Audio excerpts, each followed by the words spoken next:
اعوذ باللہ من الشیطان الرجیم، بسم اللہ الرحمن الرحیم۔ الرجال قوامون علی النساء، مرد قائم رہنے والے ہیں، قوام ہیں عورتوں پر۔ قوام وہ طاقت والا ہوتا ہے جو اپنی معاملات میں ڈاما ڈول نہ ہوتا رہے۔ کوئی بات، کوئی معاملہ، کوئی سلسلہ ہو تو اس میں ایک جگہ پر ٹھک جانے والا ہو۔ قوام قائم ہونے والا،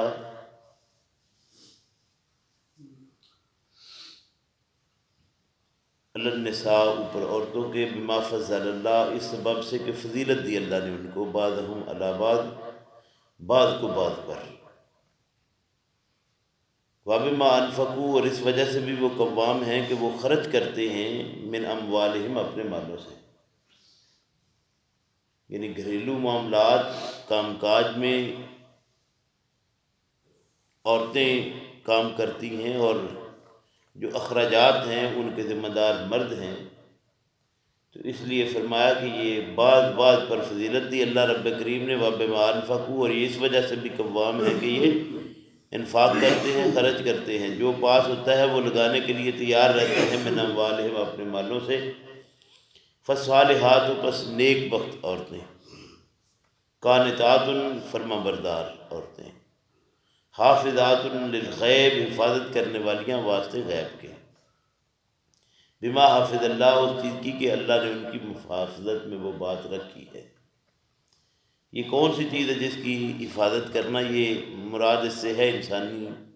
نفسانی خواہشات جو ہیں، یہ ان کی حفاظت ہے، اور نکاح کا مقصود اصلی بھی ایک لحاظ سے یہی ہے۔ اور اس میں ایک یہ چیز بھی ہوتی ہے کہ انسان کا حسب و نسب بھی اس کے ساتھ تعلق رکھنے والا ہوتا ہے، اور حسب و نسب والے جو معاملات ہیں، اس کا جو برتن ہے، اس کی وہ چونکہ رکھتی وہ عورت ہے، تو ظاہر ہے جس کے پاس جو چیز ہوتی ہے حفاظت اسی نے کرنا ہوتی ہے، اس لیے اسپیشلی اللہ رب کریم نے ان کے لیے یہ بات کہی کہ فالصالحات قانتات حافظات للغیب بما حافظ اللہ واللاتی تخافون، اور وہ عورتیں جو ڈرتے ہو تم، نشوزہن، ان کی چڑھائی سے، ان کے ابھرنے سے، ان کی سرکشی سے، فائدوہن، بس نصیحت کرو ان کو، واہجروہن فی المضاجع، اگر نصیحت کرنے سے تمہیں کوئی فرق ان کو نہیں پڑتا تو پھر دوسری چیز کیا ہے؟ واہجروہن فی المضاجع، ان کو چھوڑ دو ان کی کروٹوں پر، یعنی بستر ان کا الگ کر دو، علیحدہ ہو جاؤ ان سے، یہ بھی ایک سزا کا طریقہ ہے۔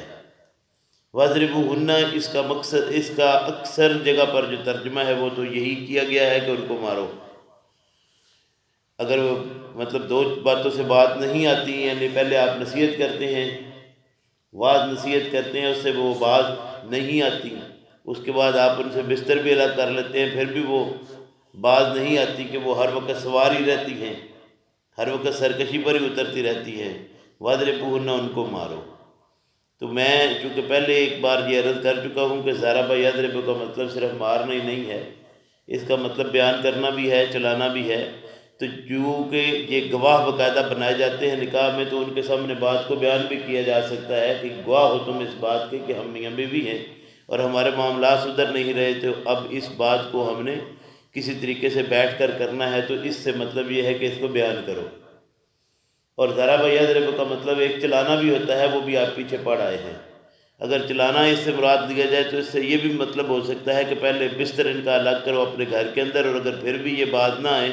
یہ اسی طرح سرکشی پر اترتی رہے، تو پھر کچھ دیر کے لیے ان کو میکے میں بھیج دو۔ یعنی اس کا مطلب، کیونکہ ضرب یضرب کا اگر مطلب صرف مارنا ہی لیا جائے تو مارنے کے ساتھ کبھی کوئی بندہ سدھرا نہیں، نہ ہی کبھی کوئی سدھارنے والی کوئی شکل مار ہوتی ہے، یہ بات ہم سب جانتے ہیں کہ، اور اس سے جو لوگوں نے یہ مراد لیا کہ چلو بھئی مارو، تو پھر ان کی مطلب یہ بات بھی اپنی جگہ پر ہے کہ اگر کہیں وہ بھی معاملہ ایسا تو پھر کم سے کم چہرہ جو ہے وہ ہر لحاظ سے بچانا ضروری اور لازم ہوتا ہے۔ فرمایا فَإِنْ أَطَعْنَكُمْ، پس اگر وہ تمہارا کہا مان لیں، فَلَا تَبْغُوا عَلَيْهِنَّ سَبِيلًا، تو ان پر کوئی راہ مت تلاش کرتے پھرو،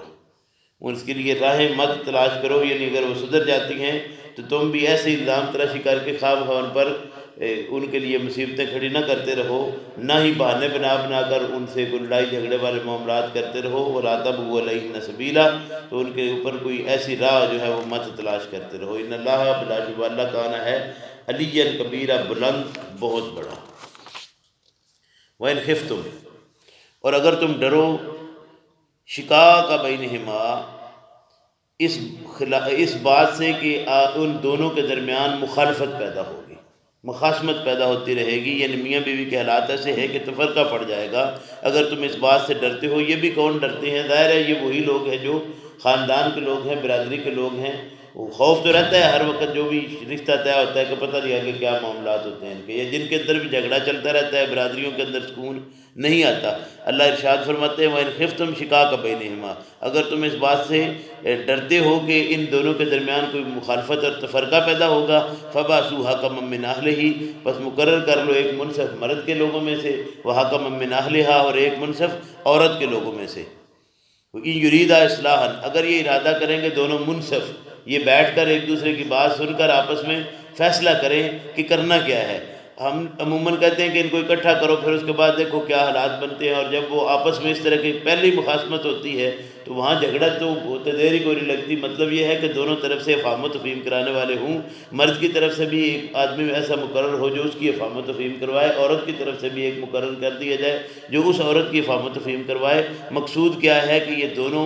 مل بیٹھ کر کوئی صورت بہتری کی طرف لے آئیں۔ فرمایا یریدا اصلاحً، اگر یہ دونوں ارادہ کریں اصلاح کا، منصف، یوفق اللہ بینہما، تو اللہ کے فضل و کرم سے اللہ ان کے درمیان موافقت پیدا کر دے گا۔ گویا لوگ یہ عموماً یہی ہوتا ہے زمانے میں کہ شیطنت کرنے والے جو ہے وہ شیطان ایسے بیچ میں پڑ جاتے ہیں خاندانوں کے کہ وہ ہر وقت لڑائی جھگڑا معاملات جو ہے وہ سدھرنے کی طرف آتے ہی نہیں۔ تو حق یہ بنتا ہے کہ خاندان کے لوگ کوئی ایسے بیٹھیں اور بات وہ صرف اس طرح کی نہ لے دے کر لائی بجائی کر کے ان کے معاملات خراب کر دیں، بلکہ کوشش اگر وہ ارادہ کرے کہ اصلاح کا، یوفق اللہ بینہما، تو اللہ ان کے درمیان موافقت پیدا کر دے گا۔ ان اللہ بلا شبہ اللہ کان ہے علیمًا خبیرہ، جاننے والا خبردار۔ وعبد اللہ، اور عبادت کرو اللہ کی، ولا تشرکوا بہ شیئا، اور مت شریک ٹھہراؤ ساتھ اس کے کسی کو، بالوالدین احسانا، اور ساتھ والدین کے حسن سلوک کرو، احسان کرو، نیکی کرو، وبذی القربیٰ، اور ساتھ قرابت داروں کے، والیتامى، اور یتیموں کے، والمساکین، اور مسکینوں کے،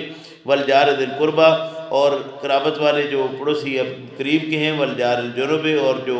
ذرا دور کے ہمسائے ہیں، ناواقف ذرا ہمسائے ہیں، ان کا بھی ذرا خیال کرو، والصاحب بالجنب،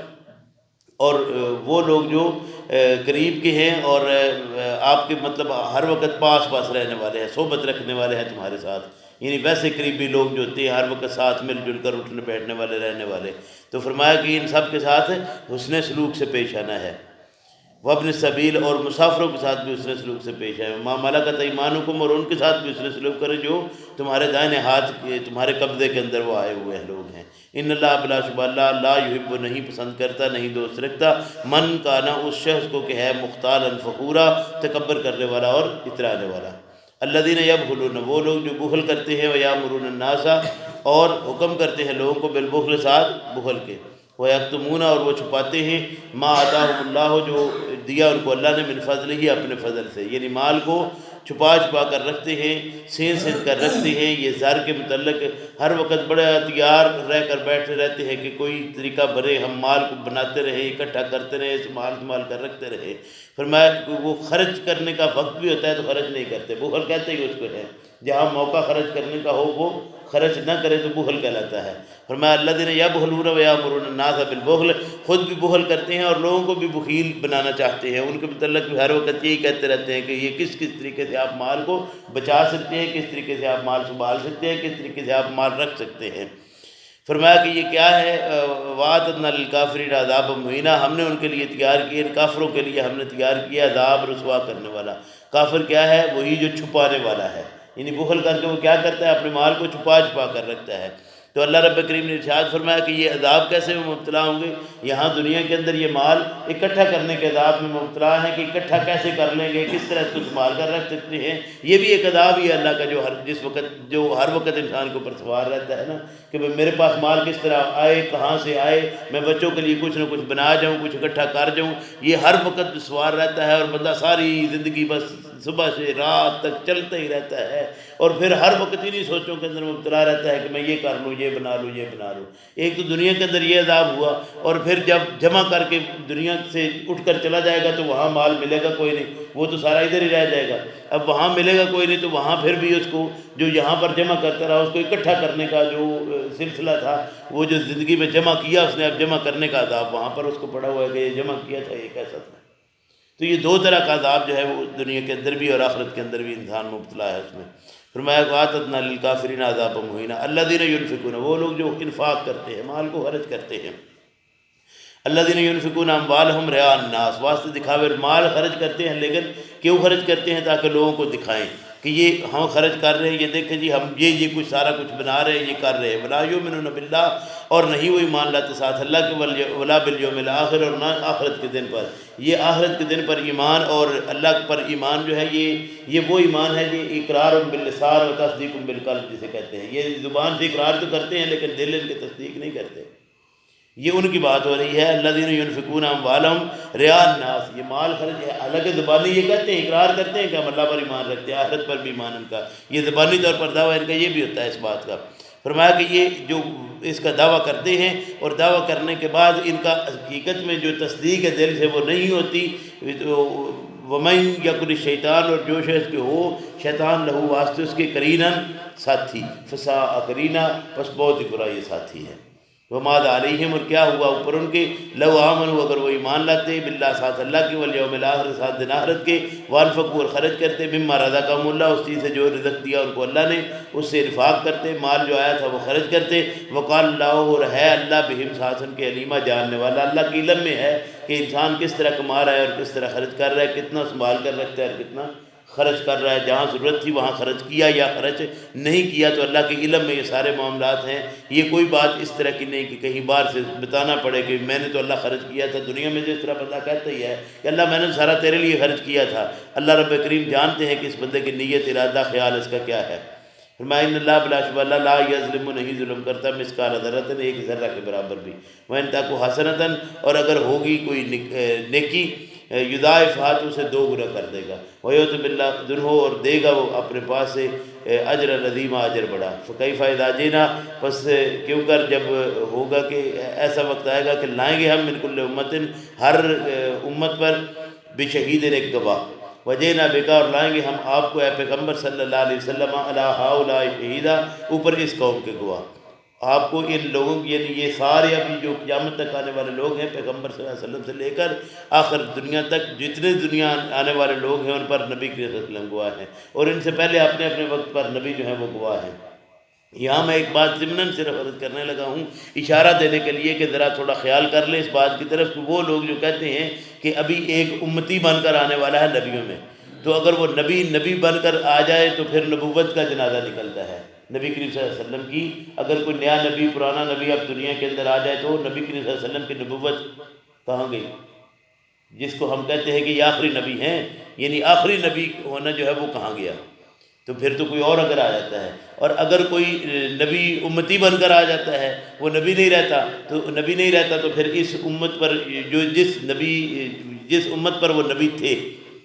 وہ اس امت پر گواہ بن کر کون آئے گا؟ تو یہ دونوں چیزیں ہیں سمجھنے والی، اللہ توفیق دے۔ فرمایا یومئذ، آج اس دن، یود الذین، آرزو کریں گے وہ لوگ، کافر جو کافر ہوئے، وعصوا الرسول، اور نافرمانی کی انہوں نے رسول کی صلی اللہ علیہ وسلم، لو تسویٰ بہم الارض، وہ کیا آرزو کریں گے؟ کاش کے برابر ہو جائے ان کے اوپر زمین، کاش کہ آج ہمارے اوپر زمین برابر ہو جائے، لو تسویٰ بہم الارض ولا یکتمون اللہ حدیثا، اور اللہ رب کریم سے وہ کوئی بات بھی چھپا نہیں پائیں گے۔ یہ حدیث سے مراد بات ہے ان لوگوں کی جو آج قیامت کے دن آرزو کر رہے ہیں، اس لیے جہاں حدیث کا لفظ آئے تو فوری طور پر یہ سمجھ لینا کہ یہ نبی کریم صلی اللہ علیہ وسلم کی بات ہے، یہ بات بھی صحیح نہیں ہے، اس لیے کہ حدیث میں زمانے میں کوئی بندہ بھی جو ہم بات کہتے ہیں اسے عربی میں حدیث کہتے ہیں، اس بات کو بھی سمجھنا ضروری ہے۔ اللہ توفیق دے، اپنے وقت پر اس بات کو بھی بیان پہلے بھی کیا جا چکا ہے، پھر بھی کرتے رہیں گے۔ اللہ رب کریم ہم سب کو اس بات کی توفیق عطا فرمائے کہ ہم اللہ کی اس کتاب کو جو شروع کیا ہوا ہے کوشش کر کے سمجھتے رہیں، سیکھتے رہیں اور اپنی زندگی کو اس کے مطابق بنانے کی کوشش کرتے رہیں۔ ربنا لا تزغ قلوبنا